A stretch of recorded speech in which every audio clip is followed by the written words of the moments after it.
Assembly ఎన్నికలకు మరికొన్ని నెలల సమయమే ఉంది. ఈ నేపథ్యంలో తమిళనాడులోని రాజకీయ పార్టీలు పొత్తులు ఎన్నికల వ్యూహాలపై తీవ్ర కసరత్తు చేస్తున్నాయి. ఓవైపు అధికార విపక్ష కూటములు మరింత బలోపేతం కావాలని ప్రయత్నిస్తూ ఉండగా, ఏ కూటమిలో లేని పార్టీలు ఎవరితో జట్టు కట్టాలన్న దానిపై చర్చలు జరుపుతూ ఉన్నాయి.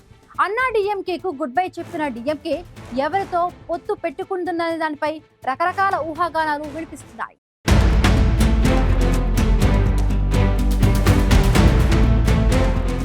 తమిళనాడులో వచ్చే ఏడాది అసెంబ్లీ ఎన్నికలు జరగనున్నాయి. ఈ నేపథ్యంలో రాజకీయ పార్టీలు పొత్తులు ఎన్నికల్లో అనుసరించాల్సిన వ్యూహాలపై కసరత్తు చేస్తున్నాయి.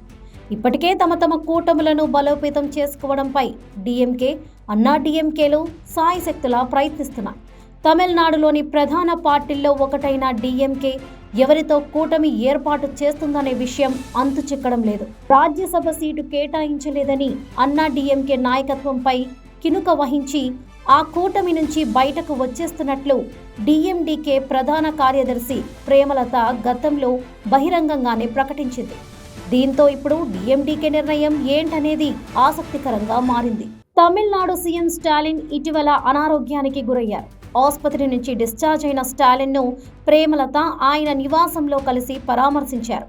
అయితే డిఎండికే ఎవరితో పొత్తు పెట్టుకుంటుందనే చర్చ జరుగుతున్న నేపథ్యంలో సీఎం స్టాలిన్ను ప్రేమలత కలవడంతో డిఎంకేతోనే పొత్తు కుదుర్చుకుంటుందా అని ఊహాగానాలు వినిపిస్తున్నాయి.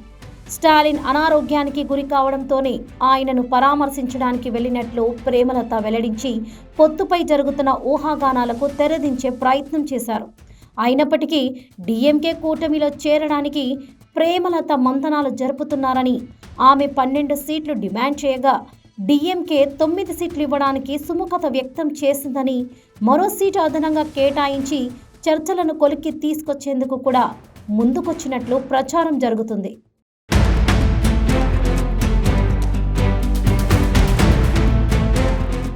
మరోవైపు తమతో విభేదించి కూటమి నుంచి బయటకు వెళ్లిన డిఎండికేను బుజ్జగించి మళ్లీ కూటమిలోకి ఆహ్వానించడానికి అన్నా డిఎంకే ప్రయత్నాలు చేస్తుంది. డిఎండికే తమతో కలిసి కొనసాగుతుందంటూ ఇటీవల అన్నా డిఎంకే ప్రధాన కార్యదర్శి ఎడప్పాడి పళనిస్వామి ఆశాభావం వ్యక్తం చేశారు. ఇక స్టాలిన్ను ప్రేమలత కలవడంతో పళనిస్వామి తన ప్రయత్నాలను ముమ్మరం చేసినట్లు తెలుస్తుంది.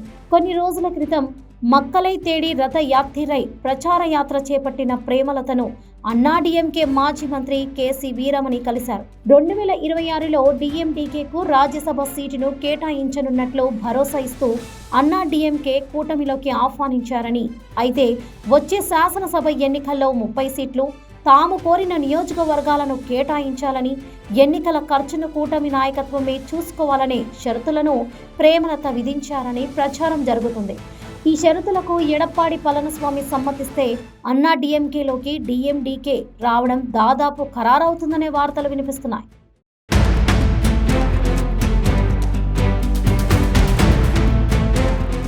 వచ్చే శాసనసభ ఎన్నికల్లో ఎవరితో కలిసి పోటీ చేయాలని డిఎండికే భావిస్తుందనే దానిపై తమిళనాడు రాజకీయాల్లో రకరకాల ఊహాగానాలు వినిపిస్తున్నాయి. టీవీకే అధ్యక్షుడు విజయ్కు మద్దతుగా ప్రేమలత 2-3 సార్లు చేసిన వ్యాఖ్యలతో సరికొత్త చర్చ మొదలైంది. కెప్టెన్ పై విజయ్ తొలి నుంచి అభిమానంతోనే ఉన్నారని, ఇప్పుడు అలానే ఉన్నారని చేసిన వ్యాఖ్యలతో టీవీకేతో డిఎండికే కలిసి పోటీ చేస్తుందా అనే చర్చ కూడా తెరపైకి వచ్చింది. తిరునెల్వేలిలో జరిగిన పరువు హత్య విజయ్ ఖండించలేదనే ప్రశ్న ఎదురుకాగా దానిపై స్పందించిన ప్రేమలత ఆయన ఇటీవలే రాజకీయాల్లోకి వచ్చారని, వెంటనే ఇలాంటి విషయాలను ఎదురు చూడలేమని పరోక్షంగా విజయ్కు మద్దతుగా వ్యాఖ్యలు చేశారు. ఇక డిఎండికేకు టీవీకే ఉప ముఖ్యమంత్రి పదవిని ఆఫర్ చేస్తుండడంతో మిగతా పార్టీల తరహాలోనే డిఎండికే కూడా పొత్తు విషయాన్ని ఆలోచిస్తుందనే ప్రచారం జరుగుతుంది. మరోవైపు డిఎండికే కూటమి ఏర్పాటుపై వస్తున్న వార్తలపై స్పందించిన ప్రేమలత ముందు పార్టీని బలోపేతం చేయడంపై ఫోకస్ పెట్టమని, ఈ పనులు పూర్తయిన తర్వాత రానున్న జనవరి 9న జరిగే మహానాడులో కూటమి ఏర్పాటు గురించి తప్పక ప్రకటిస్తామని స్పష్టం చేయడంతో డిఎండికే ఎవరితో జట్టు కడుతుందనేది తెలియాలంటే అప్పటి వరకు వేచి చూడాల్సిన పరిస్థితి ఏర్పడింది.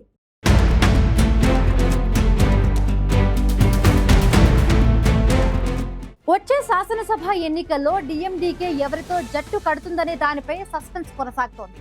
డిఎండికేను తిరిగి తమ కూటమిలోకి చేర్చుకోవాలని అన్నా డిఎంకే ఎంతగానో ప్రయత్నిస్తూ ఉండగా టీవీకేతో పొత్తు కుదుర్చుకునే అవకాశాలు కూడా ఉన్నాయనే చర్చ జరుగుతోంది.